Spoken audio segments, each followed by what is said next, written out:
नमस्कार दोस्तों, यह 20 जनवरी 2024 का दिन था। मांड्या, कर्नाटक।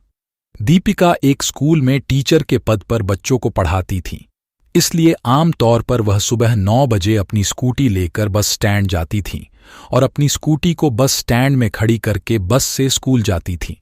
लेकिन दुर्भाग्य से उस दिन उसकी बस छूट गई, इसलिए उसने स्कूटी से स्कूल जाने का फैसला किया और स्कूटी से स्कूल गया। दोपहर ठीक 1:30 बजे उसके पति लोकेश ने उसे फ़ोन करता है, लेकिन उसकी मोबाइल फ़ोन बंद था। इसलिए उसने स्कूल के एक अन्य स्टाफ जिसे वह जानता था उसको फ़ोन करता है और दीपिका के बारे में पूछता है। स्टाफ ने कहा कि दीपिका तो दोपहर 12 बजे ही चली गई थी। ये सुनकर लोकेश को शक हो गया, क्योंकि दीपिका उसे बताए बिना कभी कहीं नहीं जाती थी। इसलिए उसने दीपिका की दोस्तों और रिश्तेदारों को फ़ोन करता है और पूछता कि क्या दीपिका उनके घर गई है। लेकिन सभी ने कहा कि उन्होंने दीपिका को नहीं देखा या उससे बात नहीं की। इसलिए लोकेश तुरंत पुलिस स्टेशन जाती है और गुमशुदगी की शिकायत देती है। पुलिस छानबीन में लग जाती है और उसी शाम पुलिस को उसकी स्कूटी फुटहिल्स नामक एक जगह पर मिलती है।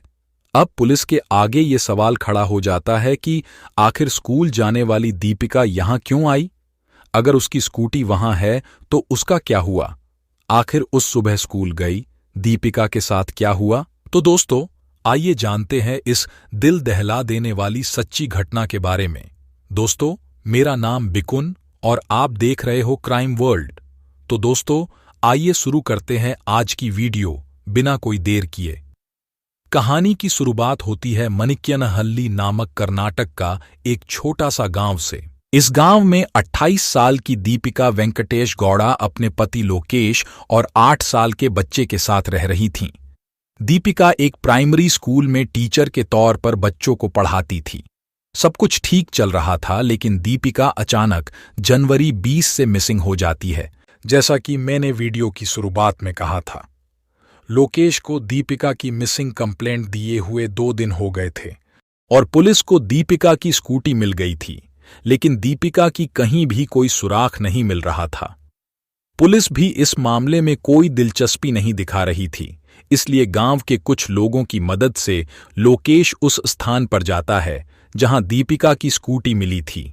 लोकेश और अन्य लोगों ने पहाड़ी क्षेत्र के आसपास खोजबीन शुरू कर देते हैं, और जब वे खोज रहे थे, कुछ दूरी पर उन्होंने चील को आसमान में चक्कर लगाते हुए देखते हैं। आमतौर पर यदि चील किसी स्थान पर चक्कर लगाती है तो इसका मतलब है कि वहां शव होने की संभावना अधिक है। चील को देखकर उन्हें संदेह होता है कि यहां कुछ तो गड़बड़ है, इसलिए उन्होंने हर जगह खोजना शुरू कर देते हैं। और जब वे खोज रहे थे, उन्हें एक विशेष स्थान पर कीचड़ में कुछ अंतर दिखाई देता है। अब दीपिका का पति लोकेश उस ओर चलने लगाता है, और जब वह उस स्थान के निकट जाता है, उस स्थान के चारों ओर एक अजीब दुर्गंध आने लगती है और उस जगह के आसपास बहुत सारी मक्खियां भी होते हैं। अब लोकेश समझ तो गया था कि यहाँ कुछ गड़बड़ है, लेकिन अब दुखी मन से उसने उस जगह को खोदने के बारे में सोचता है और गांव के लोगों की मदद से डर और घबराहट के साथ उसने उस जगह को खोदना शुरू कर देता है। और जैसे ही वे खुदाई कर रहे थे तो सबसे पहले कपड़े का एक टुकड़ा निकलता है। यह देखकर लोकेश की पैरों तले जमीन खिसक जाती है और वह रोने लगता है, क्योंकि यह वही ड्रेस थी जिसे दीपिका ने उस दिन पहना जब वह लापता हुई थी। अब जब उन्होंने उस जगह को पूरी तरह से खोदते हैं, उन्हें एक शव मिलता है। यह दीपिका की शव थी। अब उसकी गुमशुदगी का मामला हत्या के मामले में बदल जाता है। दीपिका का चेहरा पूरी तरह से कुचला हुआ था और उसकी पहचान करना बेहद मुश्किल हो रहा था, और कुछ ही मिनटों में पुलिस वहां पहुंची और उसके शव को पोस्टमार्टम के लिए भेज दिया जाता है। जैसे कि पुलिस को लोगों से यह उम्मीद नहीं थी कि उन्हें दीपिका की शव मिलेगा, वैसे ही उन्हें यह खबर वायरल होने की भी उम्मीद नहीं थी। अब यह खबर सोशल मीडिया में आग की तरह फैलने लगता है। खबर ये था कि एक स्कूल टीचर की बेरहमी से हत्या कर दी गई, क्योंकि अब दीपिका की डेड बॉडी भी मिल गई थी और ये खबर सोशल मीडिया पर तेजी से वायरल होने लगी थी। इसलिए अब पुलिस भी इस केस को गंभीरता से लेती है और हत्यारे की तलाश में जुट जाती है। दोस्तों, कहानी में काफी ट्विस्ट है, एंड तक जरूर देखना। वहीं पुलिस ने जांच शुरू कर देती है। तब पुलिस को लोकेश की पड़ोसियों से पता चलता है कि घटना से 15 दिन पहले दीपिका और लोकेश के बीच झगड़ा हुआ था। इसलिए लोकेश पर पुलिस का संदेह बढ़ जाता है, क्योंकि लोकेश ने ही दीपिका की लाश को पहले खोजा था। तो इसलिए लोकेश पर अब और भी ज्यादा शक बढ़ जाता है।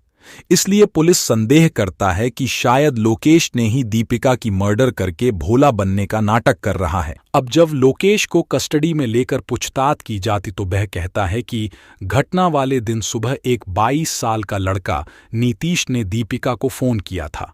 बताया जाता है कि उसके स्कूल जाने के बाद भी वह लगातार उसे फोन करता था। ये नीतीश कोई अजनबी नहीं, ये दीपिका की दोस्त है। दीपिका सिर्फ एक टीचर ही नहीं बल्कि एक इंस्टाग्राम इन्फ्लुएंसर भी हैं। तस्वीरों को देखकर आप जान गए होंगे कि वह किसी हीरोइन की तरह दिखती है, इसलिए वह अक्सर इंस्टा पर पोस्ट और रील्स डालती रहती थी और बहुत सारे लोग उन्हें फॉलो करने लगे और नीतीश उनमें से एक था। ये नीतीश बाकी लोगों की तरह उन्हें सिर्फ इंस्टा पर फॉलो नहीं करता था, बल्कि असल जिंदगी में भी उन्हें फॉलो करता था। चूंकि वे दोनों एक ही गांव से थे, इसलिए नीतीश अक्सर उनके घर जाता था और उनसे मिलता था। दीपिका भी नीतीश के घर जाने लगी और उनकी दोस्ती बढ़ने लगी। दीपिका नीतीश को अपना भाई मानती थी और नीतीश भी उसे बहन कहता था, लेकिन ये सच नहीं था। नीतीश सिर्फ बाहर से दीपिका को बहन मानता था, मगर अंदर से कुछ और ही मानता था। ऐसे ही 2 साल बीत जाता है और अब नीतीश दीपिका की इंस्टाग्राम रील्स को एडिट करने में उसकी हेल्प करता था। इसलिए वह अक्सर दीपिका को फोन और मैसेज करता था।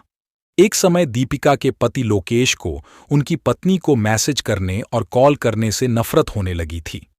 इसके अलावा उनके पड़ोसी भी उनके करीब होने के बारे में बुरी बातें करने लगे। इसलिए उसके पति ने सख्ती से कहा कि वह उससे दोबारा बात न करे और दीपिका ने भी इसे स्वीकार करते हुए नीतीश से कहा कि उनकी दोस्ती खत्म हो गई है। इस तरह लोकेश ने पुलिस को सब कुछ बता दिया।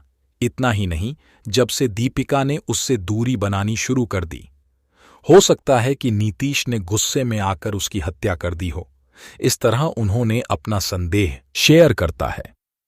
अब ये सब जानकर पुलिस नीतीश की तलाश में जुट गई, लेकिन वह घर या गांव पर नहीं था और उसका मोबाइल फोन भी बंद था। इससे पुलिस को उस पर और भी शक हो गया। इसलिए उन्होंने उसके मोबाइल नंबर को ट्रैक करना शुरू कर दिया।